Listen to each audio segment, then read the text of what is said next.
건강 365 포인트 쏙쏙. 우리가 꼭 알아야 할 부분들을 정리해드립니다. 박광식의 건강 이야기, 오늘 함께할 주제는 트라우마입니다.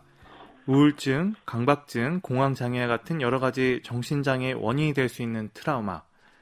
올해로 40년을 맞은 지금도 5.18의 유공자와 유족들은 여전히 그날의 상처로 힘든 시간을 보내고 있습니다. 장기전으로 이어지는 코로나19 역시 오래도록 잊지 못할 큰 상처로 자리하고 있는데요.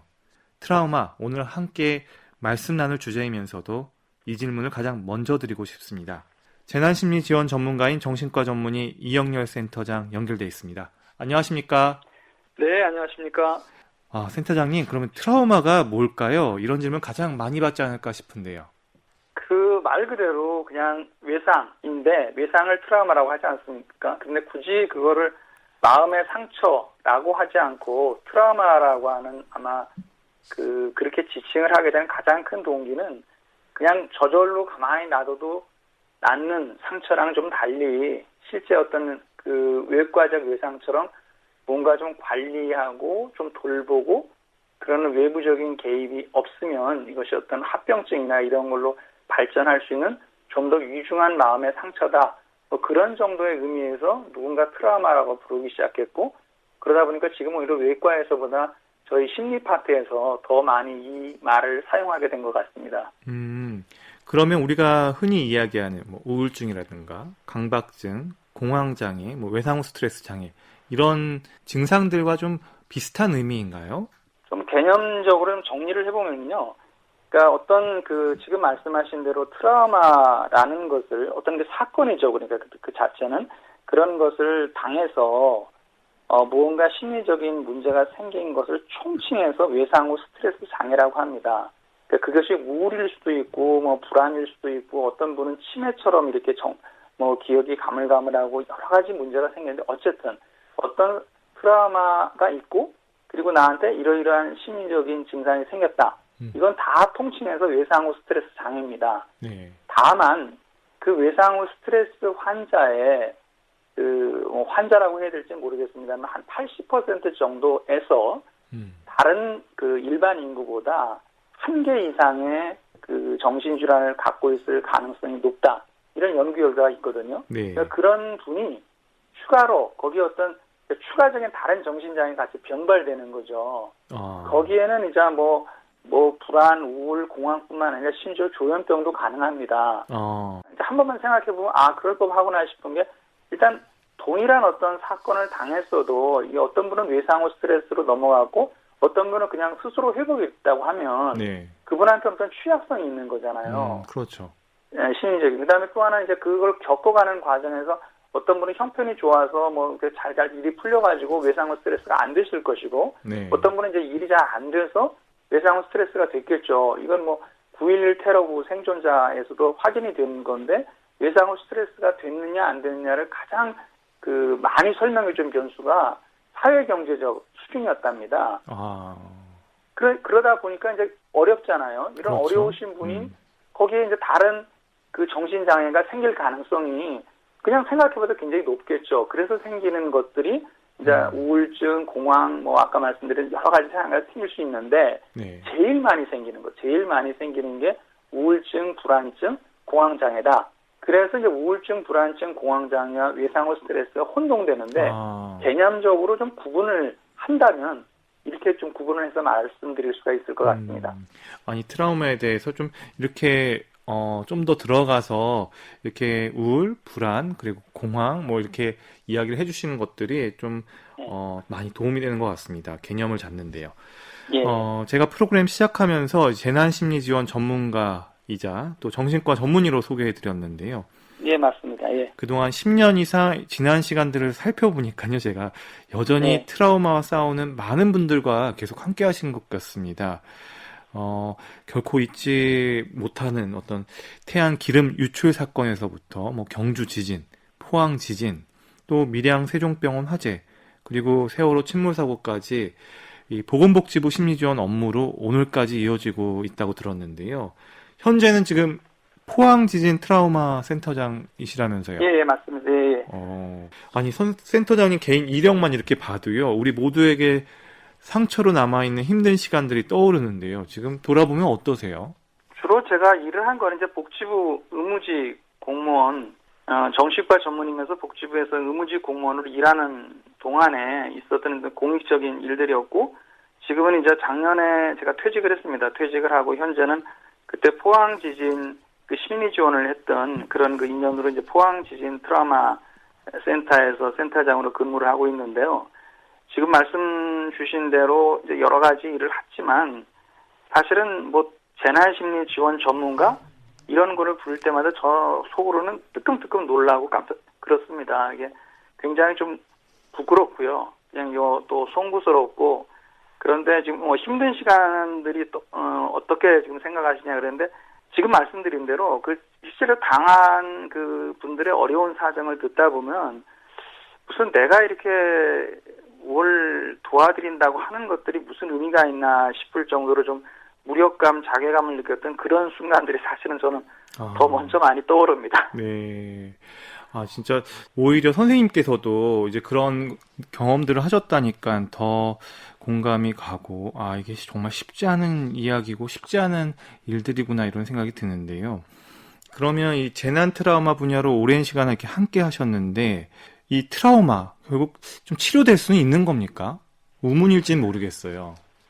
당연히 치료가 되죠. 치료가 되기 때문에 이제 저 같은 사람도 열심히 일할 동기가 되는 거고요. 요새는 예전에는 이제 트라우마 후 그래서 외상 후 스트레스 장애 그래서 그것만 많이 강조가 되는데 요새는 PPG라고 해서 포스트 트라우마틱 그로스 그러니까 외상 후 성장이라고 우리말로 번역이 되는데 그런 것들이 오히려 각광을 받을 정도로 특히 이제 긍정심리학이나 이런 쪽에서 얘기를 많이 하는 건데요.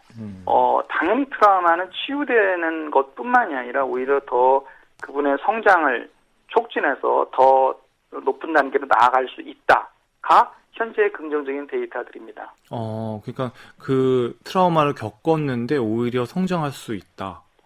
그렇죠. 한 개인뿐만 아니라 그리고 집단이 받는 트라우마라는 게 역사 아니겠습니까? 어떻게 보면은 우리가 흔히 말하는 국난 이런 것들인데 그 역사도 보면은 그 국난이 있음으로 인해서 그 민족이나 국가가 쇠퇴하고 어쩌고저쩌고 되는 게 아니라 오히려 더 한 단계 나아가는 경우가 있지 않습니까? 그러면 한 집단인 국가나 역사도 그러할진데 그 집단이나 국가의 구성원인 개인의 역사, 개인의 삶에 있어서도 당연히 그런 도약의 기회가 될 수도 있겠죠. 물론 쉽지는 않습니다만. 예. 그러면 우리에게 이 트라우마를 남긴 많은 상처가 있었던 사건들을 보면요, 정말 이제 한 치 앞도 모르는 인생이라는 생각을 또 하게 되는데요. 예측이 가능하지 않다는 점, 그렇기 때문에 어쩌면 트라우마에서도 자유롭지 않을 수 있다는 생각인데요. 트라우마라는 게 당시의 상황을 목격한 데서부터 이제 시작되지 않습니까? 그러면 직접 겪은 분들의 충격 어느 정도일까요? 근데 사실은 목격하지 못하는 트라우마가 더 무섭습니다. 제가 지금까지 이제 한 10년 정도 일을 하다 보니까 얼마 전에 한번 수를 세봤더니 대개 제가 만난 분들이 한 1000명 정도 되더라고요. 네. 그런데 그 중에서 시각장애인 분들은 지진이건 뭐건 예외 없이 굉장히 트라우마가 오래 남았던 것 같아요. 그러니까 소리만 들리는데 내가 눈으로 상황이 보이지 않잖아요. 네네. 막 흔들리기만 하는데 이게 어떻게든지 상황을 모르는. 네. 그래서 사실은 무슨 말씀을 드리고 싶은 거냐면 충격이라는 걸 일으켜 옵니다. 첫 번째는 어떤 감각이 우리 몸에 전달이 됐는데 그 감각을 내가 이제 머릿속에 생각을 하잖아요. 이것은 무엇일 것이다. 네. 여기서 사실은 이제 충격이 오거든요. 네네. 그래서 이 충격의 그 감각과 결합이 딱 된 감각과 생각이 결합이 된 충격이 이제 기억으로 쏙 들어가 버리면 그 기억이 내가 이제 통제되지 않는 기억이 돼가지고 그냥 시시때때로 밤에도 자다가 악몽이라는 형태로 나타나고 그냥 무슨 일을 하다가도 갑자기 그냥 그 상황 그 장소로 소환이 돼버리는 것이 이 소위 말하는 외상후 스트레스 장애라고 하는 것의 핵심적인 병리이기 때문에 그래서 이런 머릿속으로 어떻게 이것을 규정하고 생각하는 그 부분이 굉장히 이 충격에서 중요하다. 네. 그런 말씀을 제가 드리고 싶습니다. 그렇군요. 세월이 약이고 시간이 해결해 준다는 말도 있기도 하고요. 트라우마의 깊은 상처는 시간으로 또 치유되는 것만큼은 또 아닐 텐데요. 이거는 시간이 흐르면 좀 이런 것들이 희석되고 하는지 이런 부분도 좀 궁금한데요. 시간이 약이라는 말은 정말 진리입니다. 근데 하나 단서가 있는데요. 이 시간을 약이 되게 쓸 때만 그렇습니다. 그러니까 시간이 약이라는 말은 이것이 치유되는 과정에 어느 정도 시간이 필요하다. 그런 뜻이죠. 네. 그리고 뒤집어서 말하면 그 시간을 잘 쓰면 정말 약이 될 수 있다는 건데 어떤 경우에는 그 시간이 독이 되기도 합니다. 그러니까 그 치유와 역기능으로 일어나는 방향으로 그 시간이 사용된다면 흔히가 말하는 얘기 그런 거 있지 않습니까? 상처에다가 고춧가루 뿌리면 어떻게 되겠습니까? 덧나죠. 그렇죠. 그걸 매일 뿌리면 상처에 그 회복이 촉진되는 게 아니라 점점 더 상처가 심해지겠죠. 그래서 시간은 그 양쪽 다 가능한 겁니다. 양날의 칼이죠. 그래서 그 시간을 잘 쓰는 것이 굉장히 중요하고요. 저희 같이 이제 재난 심리 이렇게 지원을 한다시고 이제 돌아다니는 사람들의 역할이라고 하는 게 결국은 그 피해를 보신 분들이 어떻게 하면 그 치유의 시간을 잘 쓸 수 있을까? 그것을 도와드리는 거죠. 그러면 센터장님 그 5.18이나 세월호 우리에겐 너무나도 아픈 기억이고 잊어서는 안 되는 역사일 것 같기도 한데요.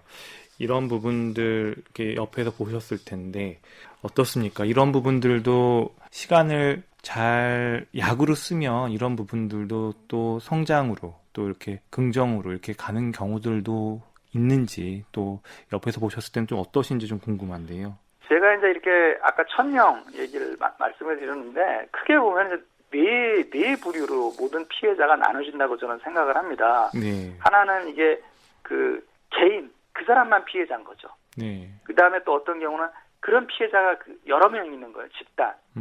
그런데 또 한쪽 이게 X축이라 그러면 Y축에는 뭐가 있냐면 가해자가 있는 경우. 네. 가해자가 특정 누구다라고 있는 경우. 네. 또 하나는 가해자를 특정하기가 어려워요. 여러 가지 어떤 자연재해도 결국 인재라는 요인이 들어가긴 들어가지만 그래도 그렇게까지 그 사람이 일부러 그랬겠냐 이런 정도의 부분이 있는 거거든요. 네. 그러면 결국 네 가지 경우의 수가 생기지 않습니까? 네. 네, 그 중에서 집단이 가해자가 특정한 경우, 특정할 수 있는 경우로 결합되는 것이 바로 이제 5.18 같은 경우가 되겠죠. 네. 예, 그죠? 세월호 같은 경우도 이제 거기 해당이 될 것이고요. 그런 걸 사회적 참사, 국가적 재난 이렇게 말하는 부분에서는 꼭 그분들의 회복에 필요한 것 중에 하나가 그분들 자신이 자기가 당한 피해가 스스로 납득이 돼야 된단 말입니다. 그 납득이 되려면은 그분들의 어떤 명예, 그다음에 그분들이 회복할 수 있는 어떤 심리적 명분을 줄 수 있는 외부적인 도움이 꼭 필요하죠. 그래서 대부분 그러니까 가해자를 특정할 수 있고 집단이 피해가 된 이런 경우에 네. 크게는 이런 큰 사건에서부터 작게는 어떤 산업재해 얼마 전에 이천 그 화재 사건이 있었지 않습니까? 네. 그런 사건까지 그 피해자분들이 진상규명 그다음에 그 가해자의 사과를 하나의 자신의 회복의 전제로 요구하는 거는 그런 이유에서 그렇습니다. 그렇지 않으면 내 마음속에서 이게 받아들여지지가 않거든요. 네. 그래서 그분들의 회복을 위해서도 그렇게 집단이 가해자를 특정할 수 있는 그런 재난의 경우에는 반드시 어떤 그런 사회적인 노력이 개인적인 어떤 회복의 영역에 같이 들어가 줘야지 이분들이 빨리 회복하고 삶으로 돌아오는 데 도움이 된다. 그런 말씀을 드리고 싶습니다. 아니 개인하고 집단, 그러니까 피해인 사람이 개인이거나 집단이거나 그리고 가해인 경우가 자연재해거나 또 집단인거나 이렇게 좀 나눠봐가지고 그렇죠. 가해자가 있는 경우 없는 경우 이렇게 나눠봐서 이렇게 좀 얘기를 해주시니까 훨씬 더 좀 개념이 잘 잡히는 것 같습니다. 그럼 센터장님 이제 그렇게 트라우마에 대해서 얘기를 좀 계속 더 해보면 사실 이런 일들을 겪은 분들한테 이제 우리가 해줄 수 있는, 주변에서 해줄 수 있는 부분들, 사실 힘내라고 해서 힘이 나는 문제도 아니고, 또 심각한 트라우마로 후유증을 겪는 분들에게는 여전히 그때의, 그 과거의 그 시간일 수도 있고요. 또 이런 것 때문에 불안하고, 잠도 못 자고, 깜짝깜짝 놀라고, 잊으려고 해도 잊혀지지 않는, 이제 그런 부분들이 결국은 후유증을 나타낼 텐데, 결국 이런 것들이 이제 증상으로는 어떻게 나타납니까? 이게 조금 어려운 얘기인데 좀 쉽게 얘기해 보겠습니다. 아까 말씀드린 대로 맨 처음에 모든 트라우마와 관련된 병리는 아까 이제 감각이라는 것이 들어오고 그 감각을 내 머릿속에서 이게 무슨 사건이다라고 자기 나름대로 이제 스토리를 하나를 만드는 거죠. 네. 그래서 이제 기억의 저장소에다 꽉 넣었단 말입니다. 근데 이제 문제는 그 기억의 저장소에 꽉 넣었을 때 그 아주 강한 어떤 그런 뭐 감정, 예를 들어서 죽음의 위협을 느꼈다든가 뭐 극도의 분노라든가 이런 것과 관련돼서 뭐 편도체 어쩌고 어려운 예가 있는데 그래서 한번 기억의 저장소인 해마에다 꽉 넣고 내면은 그 다음에 그 기억은 소위 우리 머릿속에서 모든 것을 통제하는 그 통제본부인 이제 전두엽이라고 하는 곳에 통제를 받지 않는 독립적인 기억이 돼버립니다. 그러니까 아무 때나 얘가 나오는 거예요. 아무 때나. 그냥 불시에 나오는 거군요. 그렇죠. 근데 아무 때가 나올 때 그 이벤트 자체에 대한 기억만 나오면은 내가 그때 그런 일이 있었지. 맞아. 그랬다. 하면 되는데 그때 감정, 그때의 경험, 심지어 그때 막 손 떨림, 뭐 막 가슴이 뛰고 막 눈이 커졌던 그것까지 같이 세트로 나와버린단 말입니다. 네. 그럼 사람이 견딜 수가 없죠. 네네. 그리고 이제 이런 상태가 이 자율신경의 과도 흥분 상태가 반복이 되면 2차적으로 이제 몸에 이상이 생기죠. 면역계를 통해서. 예. 그래서 실제적으로 뭐 광주에서 그런 그 레포트들을 봤는데 실제로 이제 오랫동안 추적을 해봤더니 그렇지 않은 집단보다 그런 트라우마를 가진 집단에서 암 발생률이 훨씬 높다든가 성인병이 잘 생긴다든가 그렇게 되는 거죠. 그러니까 이런 식으로 진행이 되는 것이 이거의 전체적인 어떤 병리이기 때문에 치료나 개입이나 도움이라고 하는 건 두 가지 선에서 이제 들어가는 거죠. 하나는 내가 주관적으로 이 전두엽이 통제할 수 있는 부분에서 자꾸 이제 거기다 힘을 실어주는 겁니다. 그게 이제 우리가 흔히 말하는 뭐 트라우마의 인지 치료, 무슨 뭐 내러티브 세라피 뭐 어쩌고 하는 그런 종류의 것들이 거기에 해당이 되는 거. 또 하나는 이렇게 너무 과도하게 그냥 자동으로 흥분해버리는 이 자율신경계를 좀 억눌러 줘야겠죠. 잘 흥분하지 못하도록. 네. 여기에 꼭 필요한 게 약물 치료. 양쪽에 이렇게 두 라인으로 진행해서 도움이 제공되는 거죠. 네. 그러면 이렇게 많은 분들을 옆에서 이렇게 보셨을 텐데 혹시 그 지난 세월 중에 그리고 좀 가장 안타까운 부분이랄까요? 여러 가지 상황들을 떠올리셨을 때 기억에 남는 부분들이나 소개해주고 싶은 부분들이 있을까요?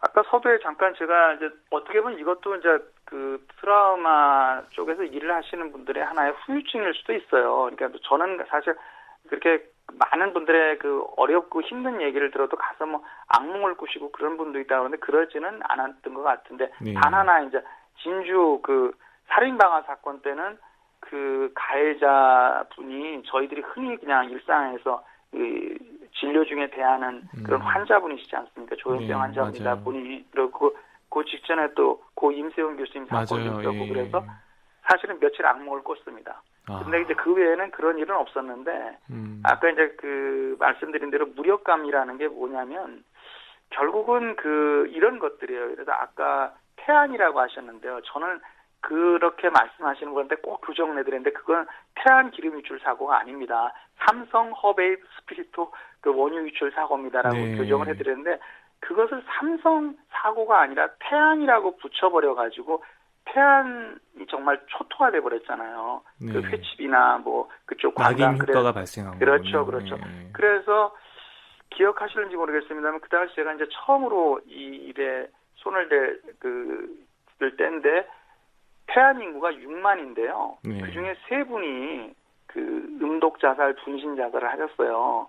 그러면 이게 서울시 인구로 계산해보면 160명이거든요. 네. 엄청난 절망감이죠. 네. 근데 그런 상황을 진주 그 살인방화 현장에서 또 한 번 이제 경험을 했는데 8번이나 신고를 했는데 네. 뭐 정신건강복지법 여러 가지 문제가 있지만 어떻게 이렇게 도와주질 못했나 우리 사회가 그런 부분들을 대하게 될 때 되게 제가 그 위로랍시고 하고 있는 것이 되게 초라하게 느껴지고 이제 이렇게 되면 이제 제 본분을 넘어가는 지금 생각을 한다고 선을 넘는 생각인 걸 알지만 저는 그냥 이 개인적인 치유자니까 그렇긴 한데 그런 상황이 한동안 굉장히 마음에 무겁게 남아서 무력감을 느끼거나 자괴감을 느끼는 그런 것들이 있었는데 아마 가장 인상에 남는 것들이라면 그런 것들 오히려 그런 것들인 것 같습니다. 네. 예. 아니 이렇게 이야기들을 나눠주시니까 훨씬 더 저희들이 그런 상황들을 공감하게 되고 그리고 트라우마에 대해서 좀 더 이해하게 되는 것 같습니다. 그러면 이제 어떻게 해야 할까요? 이 트라우마 후유증으로 힘든 시간을 보내는 분들에게 필요한 이 심리 지원이란 어떤 부분을 말하는지 좀 이런 부분들도 이야기가 가능할까요? 예. 이제 트라우마가 이제 상처, 외상과 자꾸 비유돼서 지금 얘기를 하고 있지 않습니까? 네. 그러면 상처의 후유증은 우선 흉터가 아니다. 이렇게 이제 개념을 첫 번째 말씀을 드리고 싶어요. 이게 무슨 소리냐면 그 트라우마 치유는 그 기억을 잊어버리는 것이 아닙니다. 네.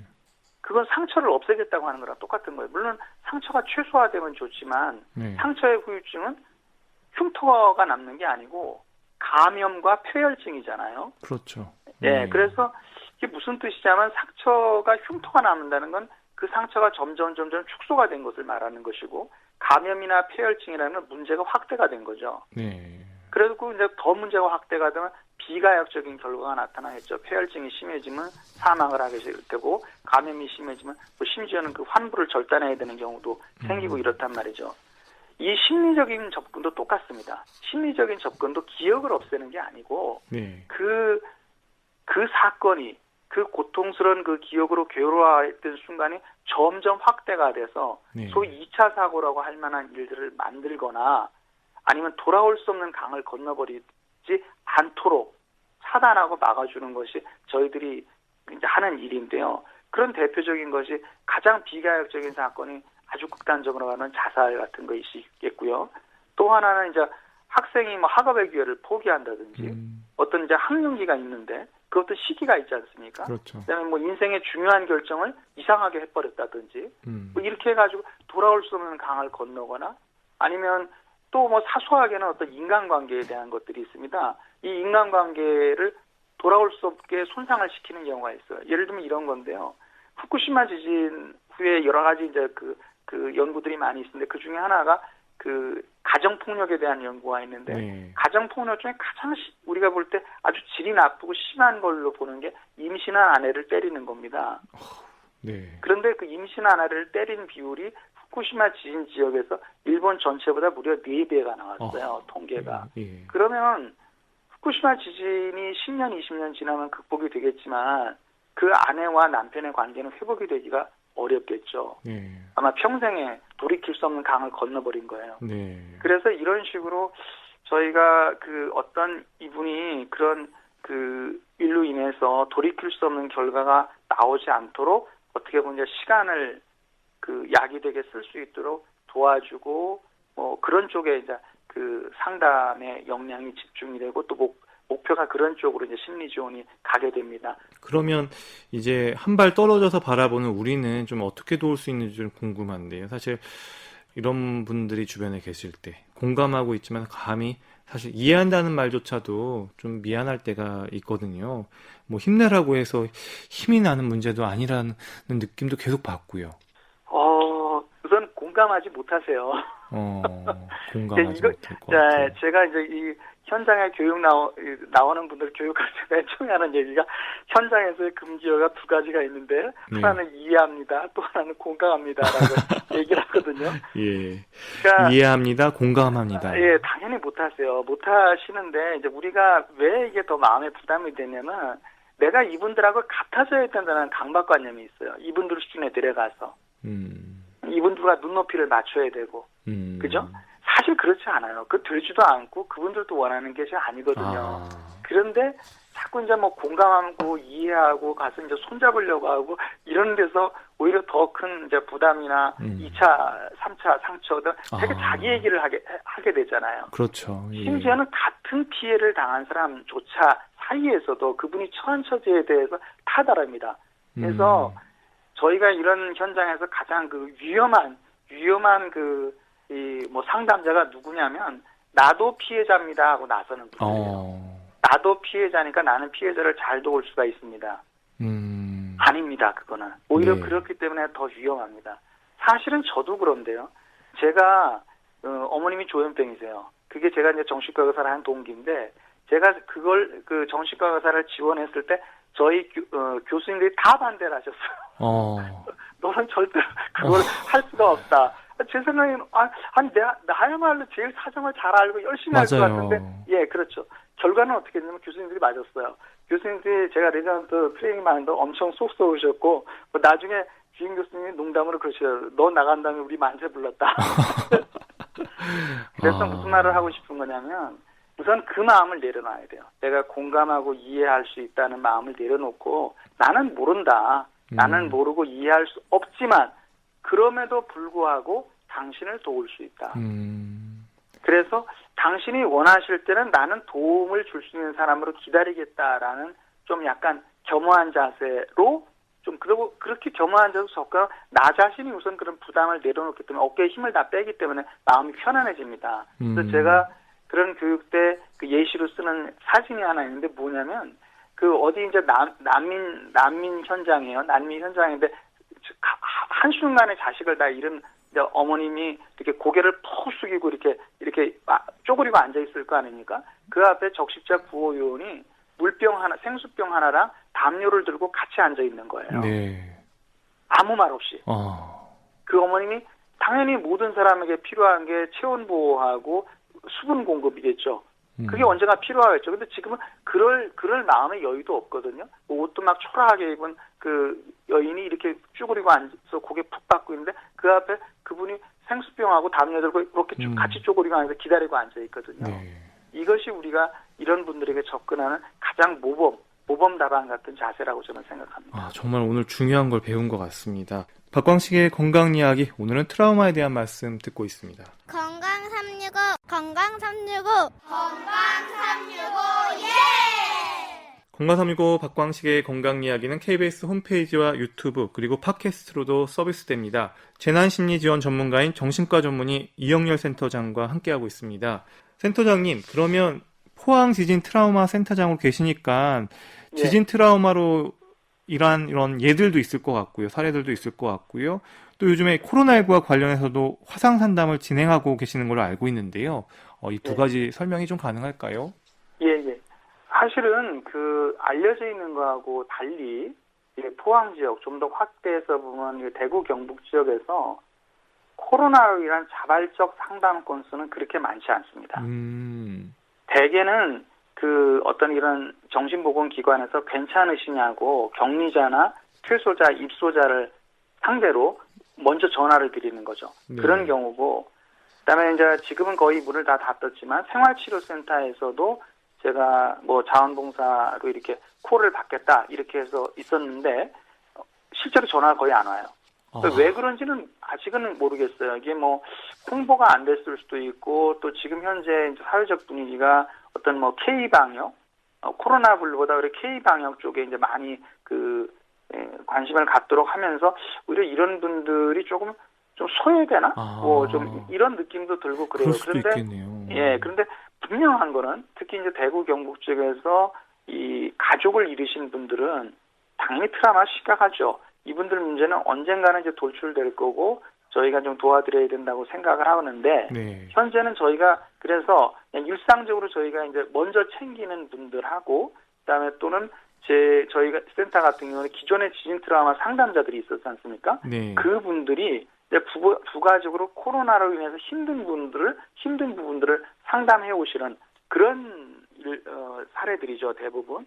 그래서 일반적으로 우리가 알다시피 외로운 얘기들도 있고 특히 이제 이쪽 대구 경북 지역이다 보니 아직도 대구 경북에서 왔다고 그러면 좀 배관시하는 그런 부분이 솔직히 있고요. 네, 그래서 이제 최근에 상담하신 분이 이런 얘기예요. 이제 천안에 따님이 사는데 거기를 데리러 가고 싶었는데 거기서 오지 말라 한다. 우리 동네 우리 빌라 쪽에서 별로 안 좋아한다. 어쩌고저쩌고. 그래서 상처받았다. 이제 이런 말씀이신데 그래서 현재 상황은 그렇고 어쨌든 그런 상황에서 저희가 이제 화상면담을 한 거는 지금 이제 5월 중순부터 지금 해서 지금 한 30건 이상 지금 되는 것 같아요. 근데 이게 이제 해보니까 되게 좋은 게 뭐냐면은 일단은 트라우마 센터에서 하든 정신건강복지센터에서 하든 치매센터에서 하든 이런 일종의 마음 돌봄 서비스에 필수적인 것이 사람이 얼굴을 보면서 이렇게 상담을 하는 거잖아요. 그런데 이제 코로나 때문에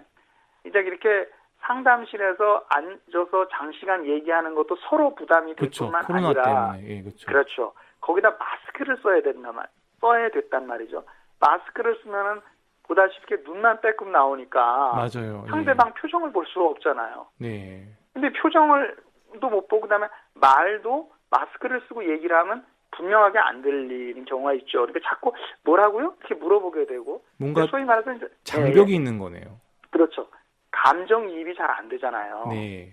예, 그런데 오히려 비록 화면을 통해서지만 얼굴을 전부 보고 얘기를 하다 보니 서로 뭐 표정도 다 볼 수가 있고 뭐 훨씬 이 어떤 사람 간의 거리가 가까워지는 느낌 그런 걸 받더란 말입니다.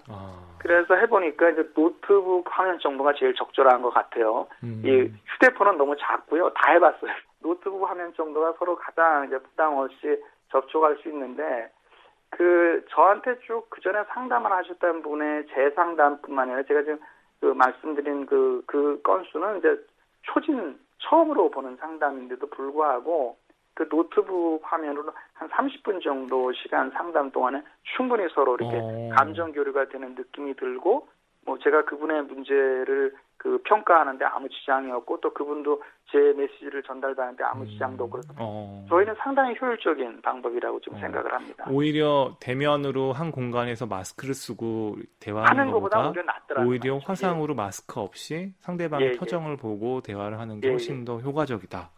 그리고 자기 거실에서도 접속하실 수가 있잖아요. 그렇죠. 저희는 뭐 특별히 따로 시스템을 구축하지는 않았고요. 상용 시스템을 이용해서 뭐 와이파이를 이용해서 그냥 노트북이라는 그냥 통상적으로 뭐 연애하는 연인들이 외국에서 있을 때 서로 이렇게 의사소통하고 뭐 할 때 쓰는 그냥 그런 방식으로 전화 같은 겁니다. 했는데 다만 그 도구를 사용해서 어떤 정신건강 전문 서비스를 했다는 건데 그게 매우 효과적이더라. 그리고 그런 거죠. 그러니까 그런 또 화상을 연결하는 공간이 개인의 삶의 그냥 생활 속의 일부분에서 접속이 가능하니까 그런 부분도 이점이 있겠고요. 그럼요. 그럼 자기 그냥 거실에서 할 수 있고, 또 자기가 그런 거실을 보여주기 쉽지 않다. 그럼 좀 뭐 다른 공간에 가서 할 수도 있죠. 이제 코로나19에 대해서 조금 더 얘기를 나눠볼게요. 사실은 코로나19로 인해서 사실은 막연한 불안감, 뭐 본인이 확진자가 될 수도 있고 본인이 또 본의 아니게 또 다른 사람을 감염시킬 수도 있고 이런 부분들이 학생들이나 어린 자녀분들이 계속 뉴스에 노출되면서 또 코로나19에 자신이 걸릴까 봐 걱정하는 또 어린 친구들도 있고 사실 코로나19가 전반적으로 사회에 미치는 심리적인 어떤 영향, 트라우마도 있을 것 같은데요.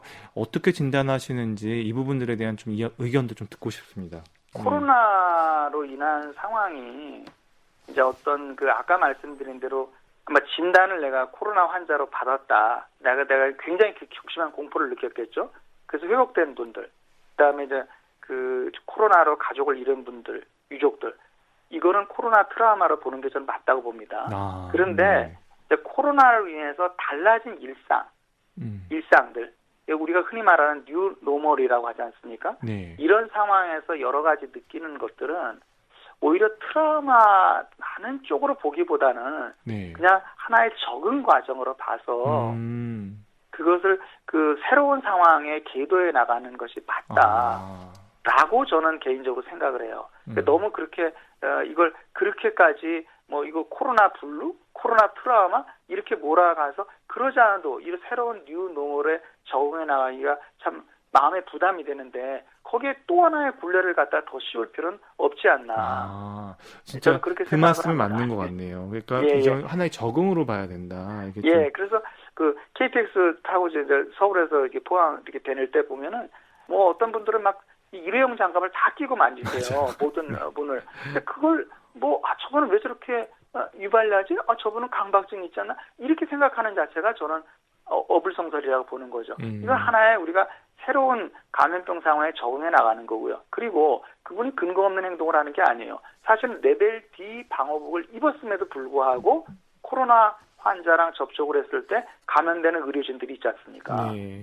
입고 얻는 과정에. 그럼 그분은 나름대로 굉장히 자기 나름대로 대응을 하는 건데 그런 거를 예민하다고 그건 아닌 것 같고 또 코로나 때문에 외출을 못해요. 밖에 못 나가요. 삶에 많은 제약이 생겼어요. 그래서 이건 뭔가 어떡하지 하면서 새로운 자기가 그런 스트레스 해소원을 찾아나가는 과정 이런 것을 뭔가 이렇게 분류라고 규정할 필요는 없다. 이거는 이제 자연적으로 적응적인 과정이니까 오히려 자연스럽게 적응해 나갈 수 있는 바른 정보를 주고 바른 길을 열어드리고 대안을 마련해드리고 오히려 그런 쪽으로 가야 되고 정말 이 심리적으로 문제가 생길 수 있을 것으로 예상되는 아까 유족이나 회복자들 중심으로는 별도의 특화된 좀 서비스가 나가야 되고 그렇게 저는 봅니다. 그러니까 좀 이 부분에 있어서는 좀 분류를 해가지고 접근할 필요가 그렇습니다. 있겠네요. 트라우마. 사실 오늘 또 현충이 됩니다. 나라를 희생했던 분들 그리고 가족들까지 우리가 미처 챙기지 못한 무심함으로 인한 마음의 상처들도 살펴야 하지 않을까 싶은데요. 어떤 조언이 가능할까요, 센터장님? 본인이 해야 될 부분과 주변에서 좀 도와줘야 될 부분의 얘기를 좀 구분해서 얘기를 하면 그 트라우마를 일으키는 가장 대표적인 걸 재난이라고 그러죠. 재난. 지금 한국 전쟁이라는 건 당한 분들한테 재난이었겠죠. 그리고 현충일 얘기하셨는데 지금 현충원에 누워 계시는 전물군경은 한국 전쟁뿐만 아니라 그 후에 있었던 무장공비 침투 사건이라든지 우리가 이 준전시 상황을 쭉 이어오면서 이제 어떤 어려움을 당하시고 희생된 분들이지 않습니까? 네. 그런 분들에게 일어난 모든 건 재난이라고 할 수 있겠죠. 근데 재난을 영어로 디제스트라고 합니다. 그게 뭐냐면 디스는 없어지거나 사라진다 이런 뜻이고 에스터는 별이라는 뜻이거든요. 그러니까 결국은 그 재난이라는 말이 무슨 뜻이냐면 내 어떤 방향을 가르쳐주는 별이 없어진 거예요. 그러니까 가장 이렇게 이런 상황을 당하고 나서 사람들이 느끼는 가장 최초의 감정은 공포나 두려움이나 분노가 아니라 어떻게 할지를 모르는 겁니다. 어떻게 해야 내가 살 수 있을까? 어떻게 해야 내가 이 상황을 면할까? 그러고 나서 그 다음에 그 상황이 지나도 앞으로 살아갈 길이 막막하다. 내가 화를 내야 되는 건지, 가서 소송을 해야 되는 건지, 복수를 해야 되는 건지, 잊고 살아야 되는 건지, 네. 그죠? 그것이 가장 괴로운 부분 중에 하나거든요. 네. 그래서 이 별을 만들어주는 과정이 저는 굉장히 중요하다고 생각해요. 별을 만들어주는 거. 다시 갈 길을 보여주는 거. 사실은 내가 가고 싶어요. 그러니까 모든 상처는 그 상처 속에 상처가 나면은 회복의 힘을 가지고 있잖아요. 우리가 이렇게 살짝 칼로 뭘 비었다고 하지 않습니까? 그럼 싹 피가 스며오르고 조금 있었는데 피가 꾼덕꾼덕해지면서 딱지가 생기고 하는 과정이 있듯이 우리 마음의 상처도 그런 내부적인 어떤 힘을 회복되고자 하는 힘을 가지고 있는데 문제는 그 방향을 좀 제시해 줘야지 이것이 촉진이 되는 거죠. 그래서 결국은 중요한 것 중에 하나가 개인에게 있어서는 내가 주도적으로 내가 어떻게 해야 되겠다는 것을 한번 정해보는 것이 되게 중요하다고 생각해요. 저는 상담을 하면서 그 부분을 굉장히 주력합니다. 어떻게 하시고 싶으십니까? 앞으로 뭘 하시고 싶으십니까? 네. 그리고 이제 그 주변에서 국가 사회적으로도 마찬가지로 그런 방향을 정해주는 것이 필요하죠. 그것이 아까 말씀드린 대로 어떤 명분을 만들어주는 걸 수도 있고, 진상을 규명하는 걸 수도 있고, 이것은 무엇이다라고 어떤 역사의 한 페이지로 정리하고 넘어가는 그런 어떤 씻김국 같은 과정이 있어야지 다시 별이 뜨는 거죠. 그럼 다시 이제 그 별을 보고 항해를 계속하는 거죠. 인생의 항해를. 그게 저는 궁극적으로 재난을 극복해가는 과정이라고 봅니다. 이렇게 별로 이야기를 해주시니까 그리고 개인과 그리고 주변에서 해야 할 것들을 나눠서 설명을 해주시니까 이 트라우마에 대한 부분들이 확실히 좀 정리가 되고 좀 어떻게 해야 될지 좀 감이 잡히는 시간들이 된 것 같습니다. 마지막으로 하나 더 질문 드려볼게요. 트라우마로 이 힘든 시간 보내는 분들에게 일회성이 아닌 지속적인 관심과 상담이 필요할 텐데 센터장님께서 이 시간 통해서 오늘 나왔던 얘기 외에 좀 강조하고 싶은 부분이 있다면 어떤 게 있는지 마지막 조언 부탁드립니다. 오늘의 잊지 말아야 될 숙제 같은 거 키 메시지가 있다면 첫째는 시간이 지나면 많은 부분이 해결이 됩니다. 그런데 시간이 지나도 해결되지 않는 돌아올 수 없는 강을 건너는 일은 하지 말자. 네. 2차 피해를 말하는 거죠. 네. 그리고 지금 말씀드린 대로 별이 없어진 게 문제니까 별이 없어졌으면 내 마음속에서라도 별을 만들어서 내 인생의 항해를 정말 내 인생 얼마나 소중합니까? 저도 요새 많이 느끼는 것이 내가 이제 살아온 날보다 살 날이 얼마 안 남았다는 걸 상기할 때마다 참 마음이 이상합니다. 그래서 그 소중한 인생의 항해를 별을 만들어서도 계속해가는 주도적인 노력이 필요하고 그 다음에 마지막으로 세 번째는 그런 분들을 우리 주변에서 이제 도와줘야 되는데 도와줘야 될 때 가장 중요한 게 그분이 자기 어떤 회복의 스토리가 있어요. 자기가 회복하려고 이미 그 스토리를 쓰고 싶어 한다고요. 간절하게. 그 스토리에 고춧가루 뿌리고 재 뿌리고 막고 그런 짓 하지 말고 그 당사자 중심의 입장에서 그분들이 그 회복하고 행복하게 살아가고자 하는 그 인생의 스토리를 집중해서 쓸 수 있도록 환경을 만들어주자. 이해는 어차피 안 되고 공감도 안 되고 같은 입장이 될 수도 없지만 그게 우리가 도와줄 수 있는 가장 큰 거다. 이 말씀으로 정리하고 싶습니다. 정말 중요한 이야기 해주신 것 같습니다.